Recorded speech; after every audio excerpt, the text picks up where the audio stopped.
علیہ السلام کی خدمت میں عورتیں آئیں، عرض کرنے لگے یا رسول اللہ اسلام میں ہمارے لیے بھی کوئی نفع ہے؟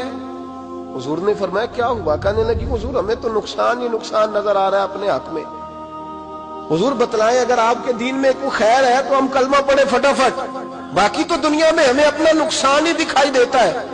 یہ بھی امام طبرانی نے لکھا ہے، محبوب علیہ السلام نے فرمایا تم پہلے اپنی بات کرو، پوچھنا کیا چاہتی ہو؟ کہنے لگے یا رسول اللہ ایک تو ہم نے سنا ہے اسلام میں بھی ایک معاملہ یہ ہے کہ جن دنوں عورت ناپاک ہوتی ہے وہ نماز نہیں پڑھ سکتی، وہ روزہ نہیں رکھ سکتی۔ حضور یہ دینی نقصان ہوا، اور دو عورتوں کی گواہی ایک مرد کے برابر ہے۔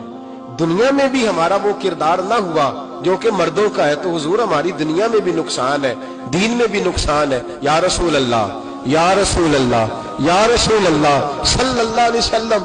آقا پھر تو یہ ہوا کہ ہفتے مہینے کے بہت سارے دن عورت ویسے ناپاک رہی، دین سے دور رہی، اور اگر وہ قومی معاملات میں کوئی کردار ادا کرنا چاہے پھر بھی اس کی گواہی دو عورتوں کی ایک مرد کے برابر، تو حضور دنیا کا بھی نقصان دین کا بھی۔ میرے کریم نے فرمایا بیٹھ جاؤ بیٹھ جاؤ۔ عورتیں بیٹھ گئیں تو محبوب فرمانے لگے تمہیں پتہ ہے جب کسی کے گھر میں بیٹی پیدا ہوتی ہے حضور کیا ہوتا ہے؟ فرمایا میرا مالک دو فرشتے بھیجتا ہے۔ فرمایا وہ آ کے گھر والوں کو سلام کہتے ہیں، جنوں اور انسانوں کے علاوہ ساری دنیا ان کے سلام کو سنتی ہے۔ فرمایا پھر وہ فرشتے اپنے پروں سے اس بیٹی کو ڈھانپ لیتے ہیں اور پھر اس کے سر پر پھیرتے ہیں، اور فرمایا پھر وہ ان کے باپ کو کہتے ہیں ان کی صحیح طرح پرورش کرنا، پھر ان کے ذمہ داروں کو کہتے ہیں، ان کے خاندان کے بڑوں کو کہتے ہیں صحیح طرح پالنا۔ اگر تم ان کی یہ لفظ سنو میرے محبوب کے، حضور فرمانے لگے رب کے فرشتے کہتے ہیں اگر تم نے صحیح پرورش کر کے بیاہ دیا تو اللہ قیامت تک تمہاری مدد کرے گا۔ کس طرح؟ اللہ تمہارے رزق میں بھی تمہاری مدد کرے گا، اللہ دنیا کی مشکلات میں بھی تمہاری مدد کرے گا، اور جب مرنے لگو گے یہ شارحین نے قیامت تک کا ترجمہ کیا۔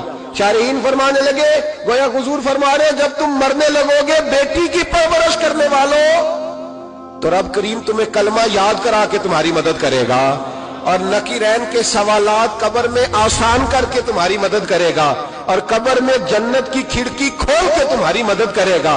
میزان عمل پر تمہارے عملوں کا وزن زیادہ کرا کے اللہ تمہاری مدد کرے گا، پل صراط پہ تمہیں آسانی سے گزار کے تمہاری مدد کرے گا۔ میزان عمل پر اپنے محبوب کے ید اللہ والے ہاتھوں سے تمہیں جام پلا کے اللہ تمہاری مدد کرے گا، اور فرمایا تمہیں دوزخ سے بچا کے جنت میں ڈال کے رب تمہاری مدد فرمائے گا۔ یہ تمہاری مدد ہوگی۔ حضور نے فرمایا یہ تو ہے بچی کی پرورش، اور میرے محبوب نے فرمایا عورتوں تمہیں پتہ ہے جب کوئی عورت حاملہ ہوتی ہے تو اسے کیا ملتا ہے؟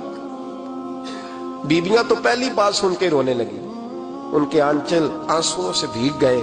محبوب فرمانے لگے جب کوئی عورت حاملہ ہوتی ہے تو رب اسے اسی طرح کا اجر دیتا ہے جس طرح اس مجاہد کو اجر ملتا ہے جو جہاد فی سبیل اللہ میں جاتا ہے، اتنا اجر اللہ حاملہ عورت کو دیتا ہے۔ اور محبوب کریم علیہ السلام فرمانے لگے جب وہ بچے کی پیدائش ہوتی ہے، جب بچہ جنتی ہے تو رب اسے اتنا اجر عطا کرتا ہے جتنا رب کریم ایک شہید کو اجر عطا فرماتا ہے۔ ایک شہید کے برابر مالک اسے اجر دے، اور شہید کا اجر تو آپ کو پتہ ہی ہے کتنا ہے، اس کا پہلا قطرہ زمین پہ گرتا ہے تو گناہ اللہ سارے معاف فرما دیتا ہے۔ فرمایا اللہ عورتوں کو یہ اجر دیتا ہے۔